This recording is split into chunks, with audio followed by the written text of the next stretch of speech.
like you're doing everything right in your hair care routine, yet your hair is still breaking or just not thriving?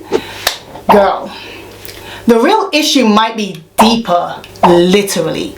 So let's talk about what's going on inside your hair strands and why understanding moisture and protein balance is the missing link to healthy hair. So in previous videos, I've been saying that I'll be touching on how often you should do protein treatments according to your hair's texture and your hair's porosity. Well, today we're finally kicking off that topic.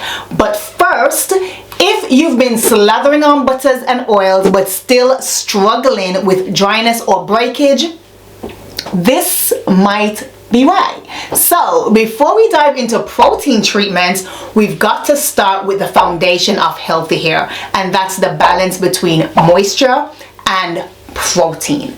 Now, considering that I've done several deep dives on hydration and moisturization, let's do a quick recap on moisture. So moisture is simply the presence of water in the hair, which is necessary for elasticity, softness, and preventing breakage. And moisturization helps lock that water in, preventing moisture loss and keeping your strands supple. Now, if you're interested in learning more about hydration and moisturization, go ahead and check the cards above for those videos or the description bar below if you need a refresher. Alright, so let's build on that and get into why moisture balance matters. So when it comes to moisture balance, this generally refers to maintaining the right amount of moisture or water in your hair, which prevents it from becoming too dry or too oily. On the other hand, moisture retention specifically refers to the hair's ability to retain or hold moisture within its structure, keeping it hydrated and less prone to dryness or frizz. So moisture balance and moisture retention are two different things, but achieving both moisture balance and moisture retention is very crucial for maintaining healthy, thriving hair. Now let's flip to the other side of the coin, because moisture alone isn't enough. So let's talk about protein balance. Now, this is all about having just the right amount of structural protein in your hair strands. Enough to keep your hair strong and elastic, but not so much that it becomes stiff and brittle. And this is what we call the moisture protein balance, and it's everything. So essentially, it's the ideal balance between moisture and protein to maintain healthy, manageable hair. Because again, too little moisture, it's not gonna nourish the hair, and too much protein is gonna cause the hair to break. So why does all of this matter? Well, it matters because your hair is made almost entirely of keratin, a structural protein that gives it its strength. And over time, keratin breaks down from heat, chemicals, UV rays, and just daily wear and tear. So when you lose protein, your hair becomes weak. But too much protein, your hair gets hard and it snaps. So this is once again why the balance of moisture to combat the rigidness of the protein, so it's not overdoing it, is important. Now think of your hair like a basket, like a woven basket, right? Say the keratin proteins are the reeds or the fibers which is holding the structure together. Now when those fibers break down, the basket becomes fragile. So that's exactly what's happening to your hair when it's protein deficient. So protein treatments act like a repair resin, filling in gaps, bonding the fibers, and giving your hair strength again. So without adequate protein, the protective cuticle layer can begin splitting and peeling away, exposing the delicate inner structures of the hair. And moisture also escapes, and imbalance, whether that's too much or too little protein, leads to dryness, brittleness, and breakage. So understanding this is very crucial for building an effective hair care routine, especially if you have Afro textured hair, which needs more intentional moisture gentler handling and reinforcement. So ladies, protein treatment is equally as important as maintaining moisture. Okay, so let me show you or try explain why this isn't just hair science and that this is actually real life for your hair strands. So here's a breakdown of the hair structure, okay? Now, most people think it's just the cuticle that's made of protein, but the cortex, which makes up 80 to 90% of your hair strands, is made of keratin as well.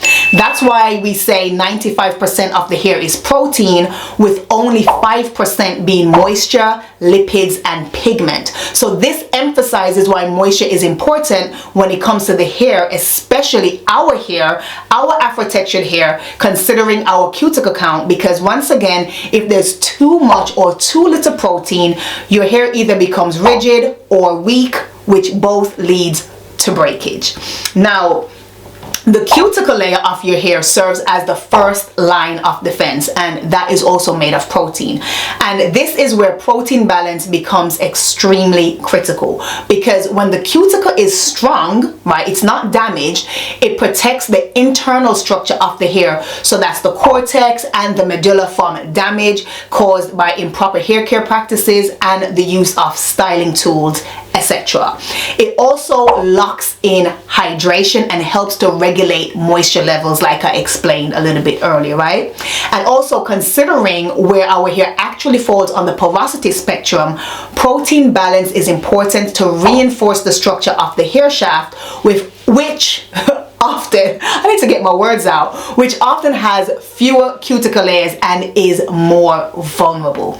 So the cuticle is very important to reinforce the health of the hair, because again, that's the first line of defense. Okay, so now that we've covered the why, let's talk about how to maintain moisture protein balance and when to actually do protein treatments. I just needed to make you guys understand the moisture aspect as well, because I know oftentimes we talk about moisture like, oh, moisturize your hair and all of that, and protein treatments isn't talked about as much. I'm not saying we don't talk about it, but it's not talked about as much, and I feel most of us don't truly understand how often we should be doing protein treatments. But like I've spoken about, we're going to talk about this according to your porosity or your cuticle count, which is your strand thickness, whether you have thin hair or fine hair, because that really changes the game when it comes to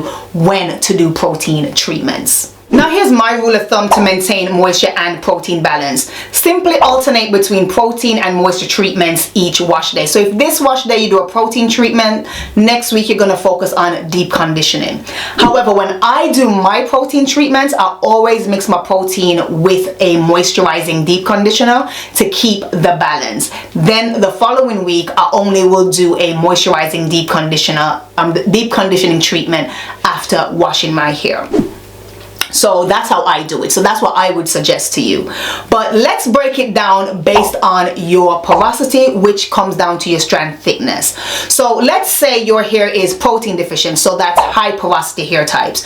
You want to use light protein treatments anywhere between once or twice a month, or if you have balanced protein levels, then every 8 weeks. Again, the frequency will vary depending on your hair's porosity. Now, let's say you have high porosity hair due to bleaching your hair or any other chemical treatments, because your hair is extremely fragile, meaning it's drying out super fast because the cuticles have become compromised. Now, to help rebuild the protein bonds, you may want to consider doing protein treatments twice a month, so that's every 2 weeks, until your hair has regained its integrity, if you prefer not to cut the damage off. And of course, this depends on the level of damage done to the hair. But if you have, say you naturally have high porosity hair due to your hair's texture, then you can get away with doing protein treatments every 2 to 4 weeks. So you don't have to do it every 2 weeks, but that's an option. Because remember, protein is to help make the hair strong and also to protect the innermost layers of the hair. And with high porosity hair typically having less cuticles, making it more vulnerable when styling or handling, reinforcement is necessary to fill in the gaps and strengthen the structure. Now, if you haven't watched my video on hair porosity to help you figure out where you fall on the spectrum, go ahead and check the cards above or the link in the description below. But once again, as I've said, when it comes to porosity, especially high porosity, there are two different ends of the spectrum for that. You can have someone who have naturally high porosity hair because they have finer hair strands, but you can also have someone who say they had medium porosity hair or just high porosity hair, and they start to bleach their hair. Remember, our hair is very vulnerable, so now they have increased the porosity to the highest degree, and they would need a lot more reinforcement. So this is why they would be probably doing a protein treatment twice a month, so that's every 2 weeks. But if you're on the natural, if you're naturally high porosity, you don't have to do it every 2 weeks, but you can do it every 2 weeks to help to reinforce your hair's strength. But again, you have to pay close attention to your hair. So if your hair starts to feel a bit too strong or breaking or snapping, this means that you're doing it way too often. So you can now reduce that to 2 to 4 weeks. However, if you naturally have medium porosity hair, you could consider doing protein treatments every 4 to 6 weeks to maintain that protein moisture balance in your hair. But in between protein treatments, you should be deep conditioning weekly and following up with locking in the moisture to maintain moisture levels. So using products like the Here We Grow butters is ideal, as they're formulated to keep the hair hydrated and nourished. It also fortifies and smooths the cuticles, like I mentioned earlier. It also filling gaps and weak spots, and also seal in moisture.